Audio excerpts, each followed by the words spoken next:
We start with the right turning against Newt Gingrich. Dana Milbank is a political columnist for the Washington Post, and Ron Christie's a Republican strategist. Gentlemen, let me start with, first of all, it's not Dana Milbank. No, I look a lot like Dana Milbank, and I'm funny like Dana Milbank. I think it's a change in direction here in our booking. Our booking has changed rather dramatically. Let me start with Ron Christie, then, since you were always on the palette or on the menu here. What do you make of this fact that all of a sudden people have been rooting for Newt Gingrich on the Republican side for years? He's been the Speaker of the House when the Republicans took over. He was a hero, a real ramrod for them in getting things done. Now, all of a sudden, everybody from the dainty, I should say, Ann Coulter to Elliott Abrams to all these big shots in the party, all the way over to the right, in fact, are saying there's something fundamentally wrong with this guy. What happened to Newt that they didn't notice before? Well, good evening, Chris. And first of all, I don't know whether I'd ever call Ann Coulter dainty, but we'll let that slide. Look, I think there are two Newt Gingriches. I think there's the good Newt and the bad Newt. The good Newt is the visionary, the one who was the Speaker of the House, the one who led Republicans to a House majority for the first time in over 40 years, and really stuck to the principles. The bad Newt is the guy that might win. The bad Newt is the one who comes out. Oh, hang on, Steve. The bad Newt is the one who came out earlier today and said he wants to have his moon base. He's the guy who was sitting with Speaker Pelosi talking about global climate change. And frankly, he's the one who I think makes a lot of Republicans believe that should he get the nomination, the Republican Party would have zero chance of beating President Obama. And the bad Newt is the one who's out now and the one that I think the establishment in the Republican Party is trying to stop. So the bad Newt, as you guys see it, is the one who believes in science. No, the bad Newt is the one who I think comes out with zany. There's no man-made influence on climate change. That's what. Is that your belief, Ron Christie? I didn't know that. Oh, are you my belief. Out there with the full mooners on this one? Well, let me enlighten you on this one, Chris. I think global climate change is the biggest fraud that's been perpetuated in this country. The scientific evidence isn't there. This is something that Al Gore and his cronies have made millions of dollars of perpetuating a myth. Okay. That's what I think. How are you standing on evolution these days? I'm feeling pretty good about evolution these days. You believe in it? I believe that God is our creator, and I think that we've all evolved from the good Lord. So you don't believe in evolution? Oh, I believe that God's our creator, and we've all evolved from the good Lord. What is it about? What is the troglodytes, the Luddites? What is the party that happened? They used to believe in things. Troglodytes, Chris, it's true. No, it's just you guys don't. One of the things that we're missing here is faith. You're going missing back. Faith in this country. No, excuse me. So I don't want to just plumb the depths of the position the party's taken. It's so far right these days. Let's go back to the life on this planet here. The new NBC Wall Street Journal poll out, Steve, has numbers tonight that explain why liberals would be excited by a Newt Gingrich candidacy. And the conservative establishment would fear it. Let's take a look at these numbers. In the poll, people were asked whether they had positive or negative feelings toward the candidates for president. For President Obama, half the people polled said they viewed him, the president, positively, while 39% said negatively. Mitt Romney did a little worse, but for Newt Gingrich, only 26% viewed him positive, and nearly half the people had a negative view of him. Right. So, for whatever reason, the voter electorate at large has a real problem with this guy. That's why the establishment is scared on the Republican side. The establishment's scared because they understand that a Newt Gingrich nomination would almost certainly mean a defeat for the Republicans in the fall at the White House level. But they also are worried that it would mean that they'd lose the House and they wouldn't be able to make the gains that they're hoping for in the Senate. So it's the prospect for Republicans of a three-way sweep, the White House and both houses of Congress, and they're worried, and they're understandably worried. I'm not sure, though, that they're going to be able to stop him. I mean, remember, this is Florida coming up. And everybody says Florida's not South Carolina, and that's true.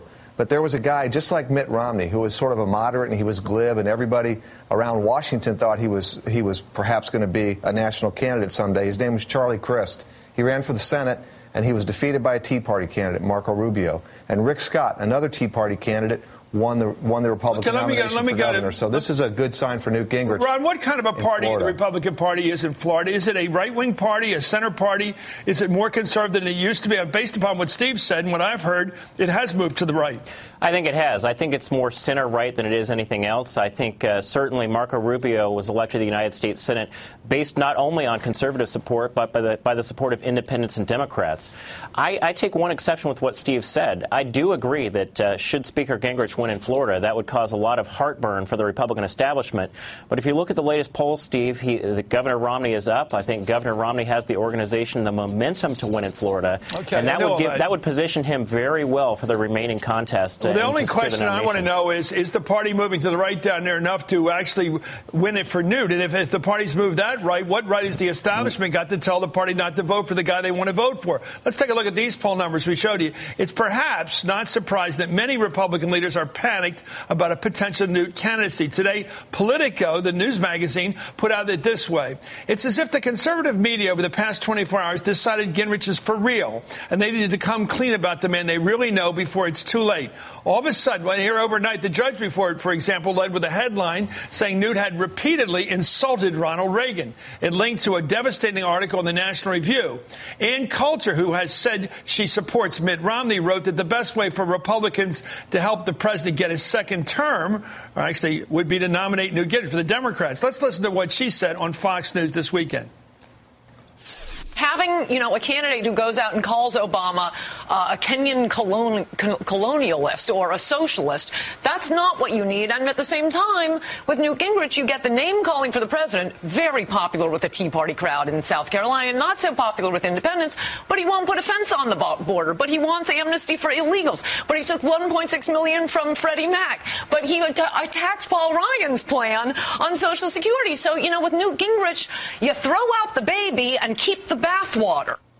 God, the hysterics. Here's Elliot Abrams, who worked in the Reagan campaign and the Bush campaign, Bush White House. He wrote in the National Review, Mr. Gingrich often spewed insulting rhetoric at Reagan, his top aides, and his policies to defeat communism. Such was Gingrich's faith in President Reagan that in 1985 he called Reagan's meeting with Soviet leader Mikhail Gorbachev, quote, the most dangerous summit for the West since Adolf Hitler met with Neville Chamberlain in 1938 in Munich. This stuff is being dug up. Yep. The establishment and all the way over, I wouldn't call her establishment, Ann Coulter, who's smart but very radical. All these people all ganging up. They are really afraid. They are. And you know what this reminds me of? Do you remember Delaware last year when Mike Castle was supposed to cruise to the nomination and everybody was throwing rose petals in front of him as he walked down the parades? And then all of a sudden a little Tea Party candidate named O'Donnell jumped in the race and suddenly upended the whole thing. The establishment figured out about 6 days before that she was coasting for victory. They brought out all the guns. They did everything they could to stop her. And guess what happened? She got nominated. That's exactly what's going on in Florida. It's what happened with Marco Rubio and Bill Crist. It's what happened with Rick Scott against McCollum, who is the establishment candidate. This train is rolling down the tracks, and the establishment's trying to stop it. They may be too late. Well, Ron Christie, I didn't know you were as far over as you are. I thought you were more a moderate Republican, but let me put it to you this way. No, seriously, I'm amazed you don't believe in evolution and you don't believe in mankind's effect on climate change. I thought those were established facts. But let's move on.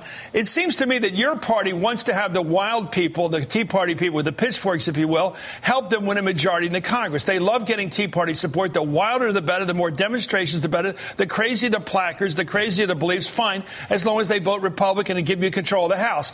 But when it comes to deciding who should be your nominee for president, you disdain them. You've got to come in and warn them what they're up to. Don't you know, you wild people, that you might be putting the wrong candidate up there? Do you just want their votes but don't respect their votes? Is that it? Absolutely not. You don't respect their votes, but you want their votes. These wild Will you still love them in the morning, Rod? These wild people that you insult, Chris, these are patriots. These are American citizens who've said, but you don't want them to vote for theirs. No, Chris, the point here is that these people are honest Americans who are tired of the size and scope of government. No, I want them to pick a candidate. I want to pick your candidate. I don't want Newt Gingrich to be president of the United States. I would take Rick Santorum. He won't be. Look, you guys, it's fun to laugh at people who are tired about Washington being arrogant. But you don't respect their votes. Of course we respect their vote. But you don't want them picking a candidate. We want conservative Americans picking a candidate on the Republican side, and we want a conservative, and people have recognized that Newt Gingrich might not be the right candidate. Okay. But to suggest that we disrespect the Tea Party, I stand with the Tea Party because they are sick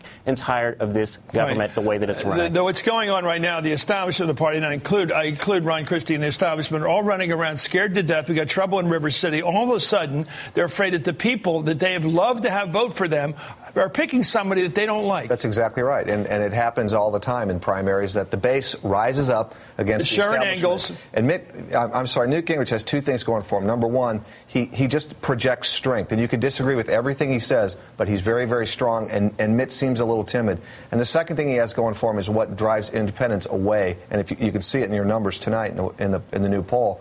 And that is, he channels this anger and this rage at President Obama that makes the Tea Party folks stand up in their chair and applaud, and it makes independent voters wonder what the heck is going on here. Again, how is it possible for a candidate running for president of the United States to disrespect the president that much, to wag a finger in his face, Mr. if you will, McMahon, to and end to say your the kinds of things, the rude thing here, the Occupy Wall Street people the Occupy Wall Street people have been raping people, they've been robbing people. They're not you haven't seen anything. Ron, Steve, you haven't seen anything. President, well, are they? Well, when you and Chris disparage the Tea Party, you haven't seen anything. I'm rooting for him. You haven't seen anything. I wanted to vote for Newt Gingrich because I think Newt Gingrich will shake up your party. Chris, let me actually say a word in here for a change. You were just interrupting Steve, by the way, Ron. Steve interrupted me. Go ahead, Ron. My whole point is that the Tea Party people have been very respectful. They have been very cordial in their demonstrations. You haven't seen anything out of the Tea Party like you've seen with Occupy Wall Street. And I find it disgraceful that the media doesn't pay any attention to that.